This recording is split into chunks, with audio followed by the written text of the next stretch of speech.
അയർലൻഡിൽ ആത്മഹത്യ ചെയ്ത മലയാളി യുവാവിന്റെ ഭാര്യ അത്യാസന്ന നിലയിൽ. അയർലൻഡിൽ മലയാളി യുവാവ് ആത്മഹത്യ ചെയ്ത സംഭവത്തിൽ അന്വേഷണം ആവശ്യപ്പെട്ട് കുടുംബം. ഡബ്ലിനിൽ 1 മാസം മുൻപ് എത്തിയ സാൻജോ സുനിലാണ് വാടക വീട്ടിൽ ജീവനൊടുക്കിയത്. വിവരമറിഞ്ഞ് നഴ്സായ ഭാര്യ ലീഷ്മയും ആത്മഹത്യയ്ക്ക് ശ്രമിച്ചുവെന്നും അത്യാസന്ന നിലയിൽ ആശുപത്രിയിൽ പ്രവേശിപ്പിച്ച ലീഷ്മ അപകടനില തരണം ചെയ്തതായും വിവരങ്ങൾ സൂചിപ്പിക്കുന്നു. ഏറെ നാളത്തെ പ്രണയത്തിനൊടുവിലാണ് ഇവർ വിവാഹിതരായത്. ഇസ്രായേലിൽ ജോലി ചെയ്തിരുന്ന സാൻജോ ലീഷ്മയുടെ ഡിപ്പെൻഡൻസ് വിസയിലാണ് അയർലൻഡിലെത്തിയത്.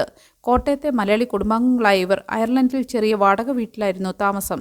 സാൻജോയുടെ അപ്രതീക്ഷിത വിയോഗം സുഹൃത്തുക്കൾക്കും സഹപ്രവർത്തകർക്കും വിശ്വസിക്കാനായിട്ടില്ല. പോലീസിന്റെ പ്രാഥമിക നിഗമനം ആത്മഹത്യ എന്നാണ്. ദമ്പതികൾക്കിടയിൽ പ്രശ്നങ്ങൾ എന്തായിരുന്നുവെന്ന് വ്യക്തമല്ല. പെട്ടെന്നുള്ള പ്രകോപനത്തിൽ ആത്മഹത്യ ചെയ്തതാകാനും സാധ്യതയുണ്ട്. ബന്ധുക്കൾ കൂടുതൽ അന്വേഷണം